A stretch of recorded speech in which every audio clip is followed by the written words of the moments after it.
তৃণমূলের মিছিলে বোমাবাজি, এলোপাথারি গুলি চালানোর অভিযোগে 4 আইএসএফ কর্মীকে গ্রেপ্তার করল পুলিশ।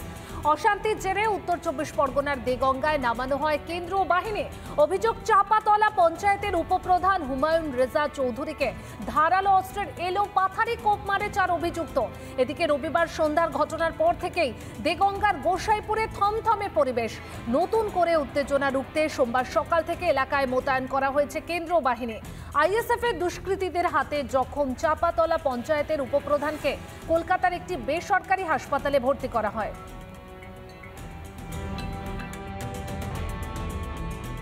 করে ফেরার পথে মিছিলে অনেক লোক ছিল।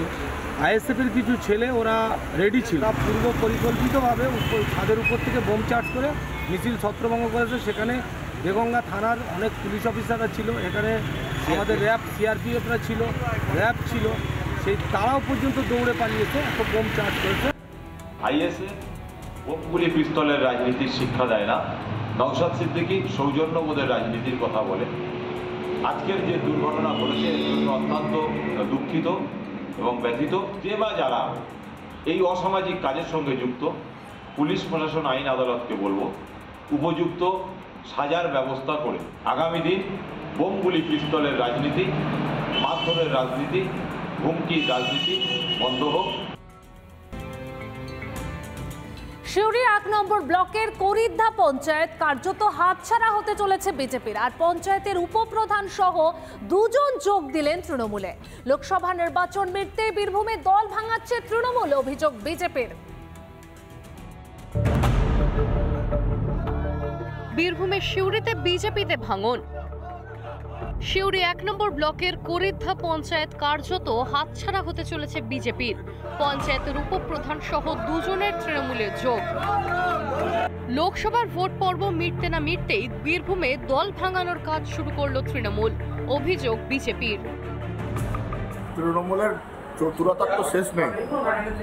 এখন এরা সংখ্যা বেশি পেয়েছে পশ্চিমবাংলার নিরিখে, আর সেই কারণে এই ধরনের ঘটনা ঘটাচ্ছে। আর আমাদের হতদরিদ্র গরিব পরিবার থেকে পঞ্চায়েতের মেম্বার হচ্ছে, স্বাভাবিকভাবে এদের শিক্ষা দীক্ষা একটু কমও আছে। যেরকমভাবে গরিব মানুষদেরকে প্রলোভন দিয়ে যেরকমভাবে বোঝাবে এরা বুঝতেও বাধ্য হচ্ছে। বিজেপির ভাঙনে করিদ্ধা পঞ্চায়েতের তৃণমূলের সদস্য সংখ্যা বাড়ল। গত পঞ্চায়েত ভোটে এই পঞ্চায়েত হাতছাড়া হয়েছিল তৃণমূলের। 9টি আসন বিজেপি পাওয়ায় বোর্ড গঠন করেছিল পদ্ম শিবির। উন্নয়নের সামিল হয়ে তৃণমূলে জয়েন করলাম, যেন আমরা যেহেতু আমরা জনপ্রতিনিধি, আমরা করিদা পঞ্চায়েতকে উন্নয়ন করতে চাই। এতদিন থেকে উন্নয়ন হয়নি, সেরকমভাবে উন্নয়ন হয়নি, এবার আমরা উন্নয়ন করতে চাই। একইভাবে বিজেপিতে ভাঙন কোচবিহারেও। কোচবিহারের লোকসভা ভোটে নিশীথ প্রামাণিকের পরাজয়ের পরই ভেটাগুড়ি 2 নম্বর গ্রাম পঞ্চায়েত হাতছাড়া বিজেপির। প্রধান উপপ্রধান সহ 9 বিজেপি পঞ্চায়েত সদস্য শুক্রবার সিতাইয়ে তৃণমূলের নবনির্বাচিত সাংসদ জগদীশ চন্দ্র বর্মা বসুনিয়ার হাত ধরে তৃণমূলে যোগদান করেন। 4 জুন ভোট গণনার পরে ভেটাগুড়ি 2 নম্বর অঞ্চল অফিসে তালা দিয়ে দেয় তৃণমূল। তারপরে এই ভাঙন। এখানেও ভীতি প্রদর্শন করে শাসক দলে যোগদানের তত্ত্ব উঠে আসছে। মনোরঞ্জন চ্যাটার্জি ও কিংশুক দত্তের রিপোর্ট, রিপাবলিক বাংলা। দলের পরাজয়ের দায় নিতে হবে দলীয় নেতৃত্বকে, এমনটাই দাবি পুরুলিয়া জেলা তৃণমূল নেতৃত্বের। আর পুরুলিয়া জুড়ে বিজেপির জয়ের পরেই হাহাকার তৃণমূলে। হারের দায় স্বীকার করে এবার পদত্যাগ করলেন পুরুলিয়া শহর তৃণমূলের সভাপতি। তৃণমূলের অত্যাচার আর সইবে না মানুষ, পাল্টা দাবি বিজেপির। লোকসভা নির্বাচনে পুরুলিয়ায় জয় জয়কার বিজেপির, যা অনেকটাই পেছনে ফেলে দিয়েছে তৃণমূলকে। পরাজয়ের দায়িত্বভার নিয়ে শহর তৃণমূল সভাপতির পদ থেকে পদত্যাগ করলেন প্রদীপ কুমার জাগা। কিন্তু আমার এই পদে আর থাকা উচিত না, সেই জন্য আমি নিজের পদত্যাগ, সভাপতির পদ, যেটা একটা সর্বোচ্চ পদ শহরের মধ্যে এবং দায়িত্বপূর্ণ পদ, সেইখানে আমি মনে করলাম আমার আর থাকা উচিত না। আমার থাকা মানে আমার কর্মীদের হতাশা বাড়বে। লোকসভা নির্বাচনে বিপুল ভোটে জয়লাভ করেন বিজেপি প্রার্থী জ্যোতির্ময় সিং মাহাতো। তৃণমূল প্রার্থী শান্তিরাম মাহাতোকে পরাজিত করেন তিনি। আর তার জেরেই এই হারের দায়ভার নিতে হবে তৃণমূলের একাধিক কাউন্সিলরকে। এমনই মনে করছে তৃণমূলের জেলা নেতৃত্ব।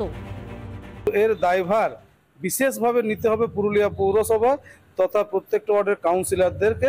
ওয়ার্ডে যেসব উন্নয়নমূলক কাজ সেগুলো মূলত পরিচালনা করেন প্রত্যেকটা ওয়ার্ডের কাউন্সিলররা, সেখানে সাংগঠনিক নেতৃত্বের কোনো মতামত নেওয়া হয় না এবং পুরুলিয়া পৌরসভা যেসব সিদ্ধান্ত নেয় বা চেয়ারম্যান যেসব সিদ্ধান্ত নেন সেগুলোও কিন্তু সাংগঠনিক নেতৃত্বের সাথে আলোচনা করে নেওয়া হয় না। তবে এই পরাজয়ের কারণ নিয়ে পর্যালোচনায় জেলা তৃণমূল নেতৃত্ব। পুরুলিয়া টাউনে কিংবা শহরাঞ্চলে এভাবে প্রচার করাটা কিছু হয়তো কমেছে, কারণ টাউন শহরে যারা বুদ্ধিজীবী লোকেদের কাছে আমরা সেই সময় মতো আমরা পৌঁছতে পারিনি। তবে নিজেদের এই জয়কে মানুষের জয় বলেই মনে করছেন পুরুলিয়া জেলা বিজেপি নেতৃত্ব। তৃণমূলের হুমকি, তৃণমূলের ধমকিকে উপেক্ষা করে শিক্ষিত মানুষ প্রমাণ করে দিয়েছেন যে তারা ভারতীয় জনতা পার্টির সাথে আছে, নরেন্দ্র মোদী সরকারের উন্নয়নের পাশে আছে। তৃণমূলের গড় হিসেবে পরিচিত পুরুলিয়া, সেই পুরুলিয়ায় হারকে মানতে পারছেন না তৃণমূলের জেলা নেতৃত্ব। ফলে এবার নিজেদের ব্যর্থতার কারণ খোঁজার পথে শাসক দল তৃণমূল। পুরুলিয়া থেকে অরবিন্দ মাহাতোর রিপোর্ট, রিপাবলিক বাংলা। ফের বিস্ফোরক তৃণমূল বিধায়ক হুমায়ুন কবির। তৃণমূলের মার্জিন কমেছে মুর্শিদাবাদে, আর এমন ফলের জন্য দলের একাংশকেই দায়ী করলেন ভরতপুরের তৃণমূল বিধায়ক। তৃণমূলের একাংশের প্রতি ক্ষোভ উগরে দিলেন হুমায়ুন। এখানকার কিছু ভুইফোড় নেতা আছে যারা দলের পোর্টফোলিও ব্যবহার করে এখানে তলে তলে অনেকের সাথে যোগাযোগ রাখে, অনেকের সাথে তাদের অনেক যোগাযোগ আছে, তার জন্য এই রেজাল্ট। আমি জোর গলায় বলছি যে এই মার্জিন আরও অনেক বাড়ত, 1.5-এর উপর ছাড়িয়ে যেত, 2ও হতে পারত, কিন্তু অনেকের যারা তৃণমূল কংগ্রেসের নেতৃত্বে বসে আছে তারা এখানকার, আমার যে বিধায়ক যিনি দলের চেয়ারম্যান হয়ে বসে আছেন, তিনি পর্যন্ত আমাদের মতো লোককেও একদিনও বলেনি যে ইউসুফ পাঠানের হয়ে ভোটটা করতে হবে। এখানকার ভুইফোড় যেসব নেতা যারা সকাল সন্ধ্যায় আলাদা আলাদা স্বরূপ ধরে, তাদের সঠিকভাবে যাতে মূল্যায়ন করে, এটাই দলের নেতৃত্বের কাছে বলি। গরমে হাঁসফাঁস অবস্থা রাজ্যবাসীর। তাপমাত্রা 35 ডিগ্রি থাকলেও মনে হচ্ছে যেন 50 ডিগ্রি সেলসিয়াস। আগামী বুধবার পর্যন্ত তাপপ্রবাহ চলবে দক্ষিণবঙ্গে। বৃহস্পতিবার থেকে বৃষ্টিপাতের পূর্বাভাস দিল হাওয়া অফিস। কদিন বিক্ষিপ্ত বৃষ্টির ফলে ক্ষণিকের স্বস্তি মিললেও ফের তীব্র দাবদাহে নাজেহাল বঙ্গবাসী। মালদহ থেকে ঝাড়গ্রাম, সব জায়গায় একই চিত্র। দহন জ্বালায় জ্বলছে মালদা। তাপমাত্রা 37 ডিগ্রি হলেও মনে হচ্ছে আরো বেশি। রাস্তায় বেরোলেই ঘেমে স্নান করে যাচ্ছেন মানুষ। বৃষ্টির আশায় চাতক পাখির মতো অবস্থা মালদাবাসীর। বাতাসে ময়েশ্চার থাকার জন্য, বাতাসে আপেক্ষিক আর্দ্রতা পরিমাণ বেড়ে যাওয়ার জন্য মানুষের প্রচুর ঘাম হচ্ছে, অস্বস্তি হচ্ছে।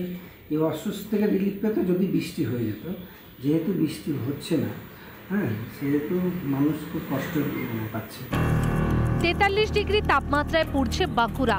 লুয়ের দাপট অব্যাহত বাঁকুড়ায়। এই তাপমাত্রা বিগত 7 দিন ধরে ক্রমশ ঊর্ধ্বমুখী এবং বিগত 7 দিন আগে পর্যন্ত বাঁকুড়া জেলাতে কোনো বৃষ্টিপাত না হওয়ার কারণে এই তাপমাত্রার ফলে বাঁকুড়া জেলাবাসী রাস্তাঘাটে বেরোতে ভয় পাচ্ছেন। সকাল 10টার পর থেকে এতটাই প্যাচপ্যাচে গরম যে রাস্তাঘাটে লোকজনের দেখা একদমই নেই বলা যেতে পারে।